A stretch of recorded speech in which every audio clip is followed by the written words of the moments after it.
जय बजरंगबली मित्रों, हमारे चैनल के अंदर आपका स्वागत है। दोस्तों, हनुमान जी प्रत्येक महिला को अपनी माता का स्थान देते हैं। चाहे दोस्तों वह महिला एक छोटी एक दिन की जन्मी बच्ची ही क्यों न हो और चाहे वह सबसे बुजुर्ग महिला हो, लेकिन दोस्तों हनुमान जी हमेशा महिलाओं को अपनी माता का रूप ही मानते हैं। लेकिन दोस्तों उसके उलट यह है कि अगर किसी प्रकार की गलती हनुमान जी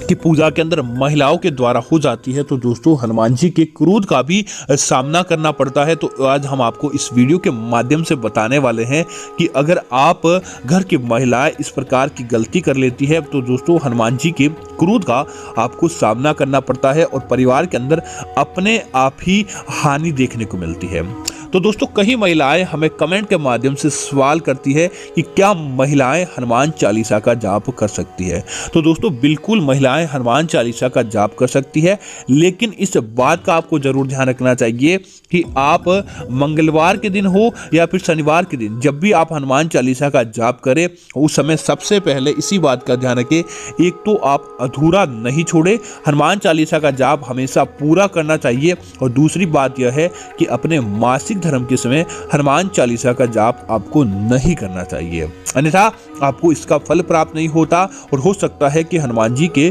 क्रोध का आपको सामना करना पड़े। दोस्तों इसी तरह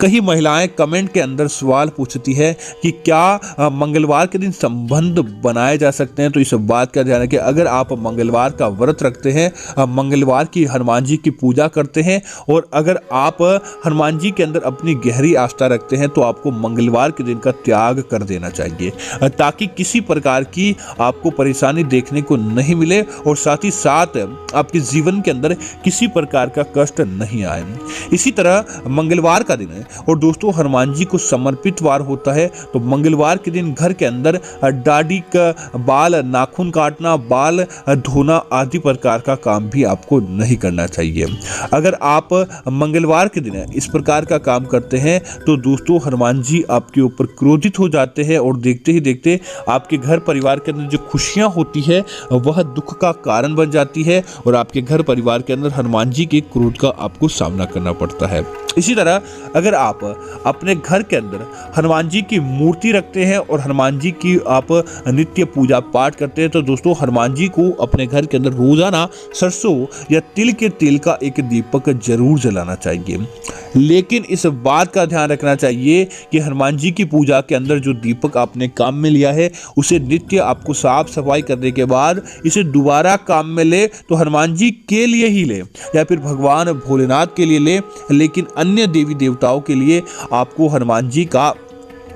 यह दीपक काम में नहीं लेना चाहिए। इसी तरह इस बात का विशेष ध्यान रखें, हनुमान जी को ब्रह्मचर्य का देवता माना जाता है। तब आप अपने घर के शयन कक्ष के अंदर हनुमान जी की मूर्ति या तस्वीर भूल कर भी नहीं लगाएं और इस बात का भी ध्यान रखें कि किसी अन्य देवी देवताओं के साथ भी अगर आप हनुमान जी की मूर्ति या तस्वीर लगाना चाहते हैं तो दोस्तों हनुमान जी ने अन्य देवी देवताओं को हमेशा अपनी माता का दर्जा दिया है। तो आप जब भी किसी देवी माँ के साथ हनुमान जी की तस्वीर या मूर्ति लगाएं तो उनसे थोड़ी छोटी आकार की मूर्ति या तस्वीर अपने घर के अंदर लगाते हैं तो ही आपको फायदा देखने को मिलता है, अन्यथा हनुमान जी के क्रोध का भी आपको सामना करना पड़ सकता है।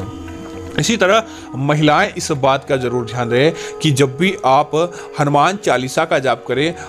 कई महिलाएं सवाल करती है कि हनुमान बाहुक या फिर आप हनुमान अष्टक का पाठ महिलाएं कर सकती है। तो आपको इस पाठ का जाप जितना ज़्यादा हो सके आपको नहीं करना चाहिए ताकि आपके घर परिवार के अंदर किसी प्रकार की कोई समस्याएं या परेशानी नहीं हो और आपके घर परिवार के अंदर समृद्धि देखने को मिले। इसी तरह कई महिलाएं इस बात को भी मानती है कि क्या मंगलवार के दिन आप किसी प्रकार का घर के अंदर मांस मदिरा या फिर किसी प्रकार के तामसिक भोजन को कर सकते हैं। तो इस बात का ध्यान रखें कि मंगलवार के दिन आपको अपने घर के अंदर मांस मदिरा या फिर तामसिक भोजन जैसे कि लहसुन प्याज अगर आप नहीं बनाते हैं, अगर आप हनुमान जी की पूजा करते हैं उस समय तो आपको निश्चित तौर पर आपको अच्छा प्रभाव देखने को मिलता है। और अगर आप इस प्रकार का भोजन आप अपने घर आदि में बनाते हैं तो दोस्तों हनुमान जी के क्रोध का भी आपको सामना करना पड़ सकता है। तो दोस्तों उम्मीद करता हूँ यह कि जानकारी आपको अच्छी लगी होगी। इस प्रकार की अन्य जानकारी देखने के लिए आप हमारे चैनल को सब्सक्राइब करें और साथ ही साथ कमेंट के अंदर